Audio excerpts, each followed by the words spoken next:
بسم اللہ الرحمن الرحیم والصلاة والسلام علی سید المرسلین وخاتم النبیین وعلی آلہ الطاہرین الطیبین واصحابہ اجمعین۔ ناظرین، رسالت مآب صلی اللہ علیہ وآلہ وسلم کی ولادت کی برکتیں پوری کائنات میں خوشیاں بانٹ رہی ہیں۔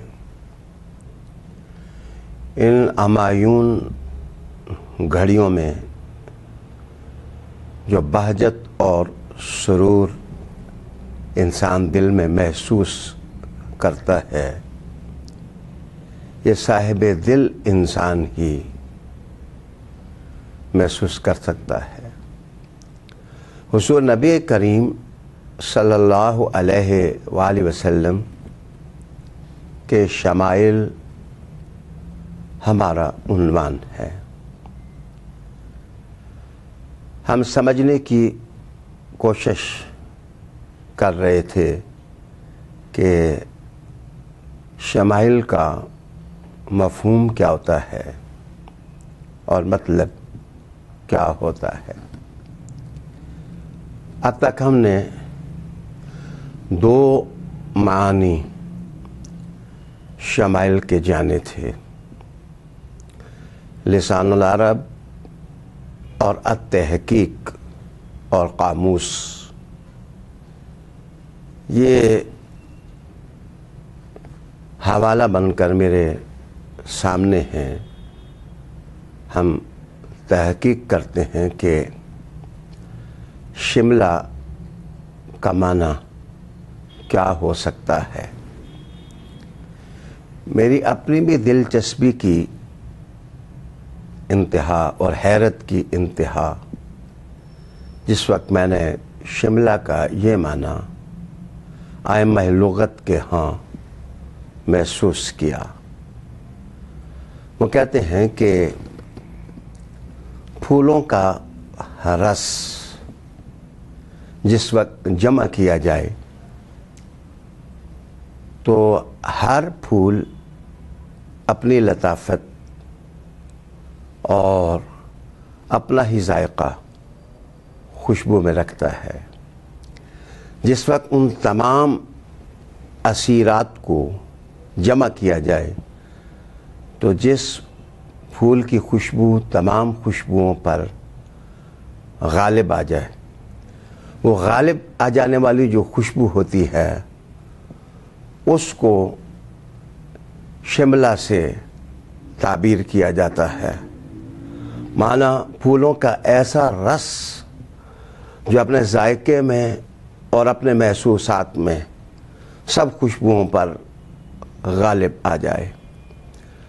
اگر اس کا معنی پھولوں کا رس کشید اور خوشبو ہی ہو تو سیرت کا کتنا خوبصورت عنوان شمائل میں ڈھل جاتا ہے۔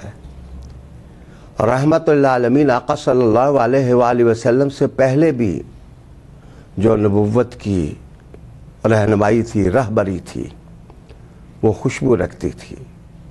اللہ کی توحید کی طرف ان پیغمبروں اور رسولوں نے بلایا تھا، اور ان کی حکمتیں بھی فلاح انسانیت کا ایک وسیلہ تھا۔ لیکن جیسے پھولوں کے رس میں تمام خوشبوؤں پر جو خوشبو غالب آ جائے اس کو شملہ سے تعبیر کرتے ہیں، تو کتنا خوبصورت عنوان بن گیا کہ تمام نبیوں اور تمام رسولوں کی دعوت کی خوشبو سے صرف ان کے زمانے کے لوگ مستفید ہو سکے۔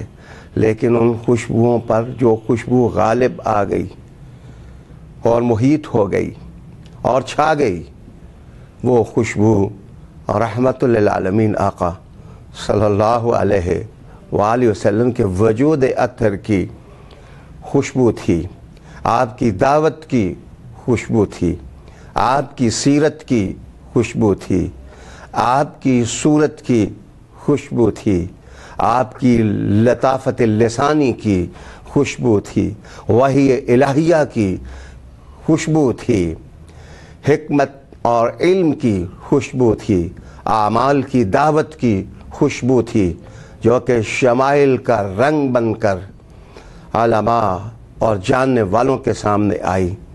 اور مزے کی بات یہ ہے کہ ہر خوشبو کا ایک وقت ہوتا ہے اور بہت محدود وقت ہوتا ہے جب وہ فنا کے دائرے میں ڈھل جاتی ہے، ختم ہو جاتی ہے۔ کوئی خوشبو لمحہ دو لمحہ کے لیے ہوتی ہے، لہجہ اور دو لہجہ کے لیے ہوتی ہے۔ زیادہ سے زیادہ خوشبوئیں جو بنائی جاتی ہیں ہفتہ رہیں گی، مہینہ رہیں گی، 2 مہینے رہیں گی، لیکن بوئے رسول وہ خوشبو ہے۔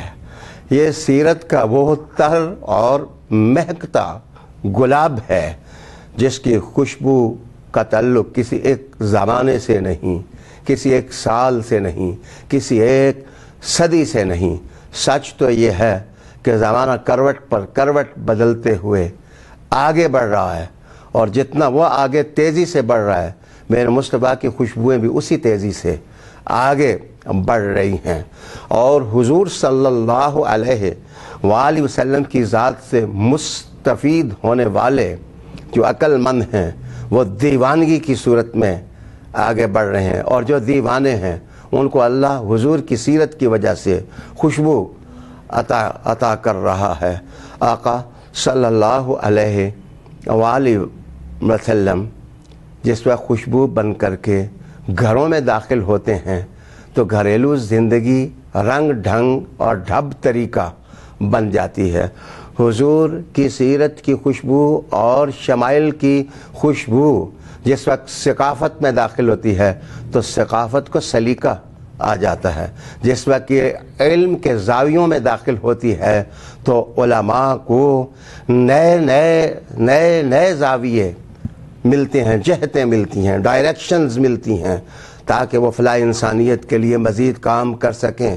اور جس وقت یہ عرفان کے کنجے تنہائی میں جس وقت شمائل داخل ہوتے ہیں تو وہاں اتنی بڑی شخصیتیں پیدا ہوتی ہیں۔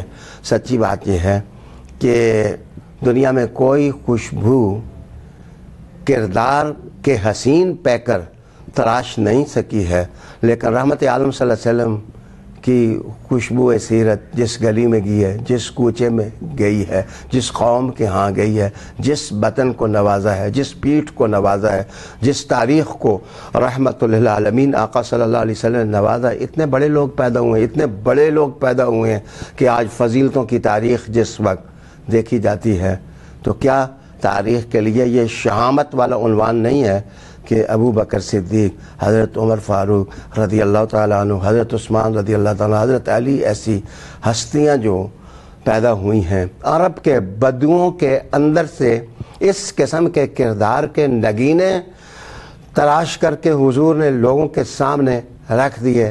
چشم حیرت سے دنیا دیکھنے لگی کہ آسمان کے ستاروں میں روشنی زیادہ ہے یا زمین پر نظر آنے والے ستاروں میں روشنی زیادہ ہے۔ جناب، دنیا کا تحقیق کا فیصلہ یہ ہے کہ جو روشنیاں حضور نے شمائل کی دی ہیں، ان روشنیوں میں جو لوگ پلے بڑے ہیں ان جیسا تو پھر بعد میں کوئی ہو ہی نہیں سکا۔ کہتے ہیں حضور کے اصحاب اس کائنات میں نبیوں کے بعد سب سے افضل ترین ہستیاں بن گئی ہیں۔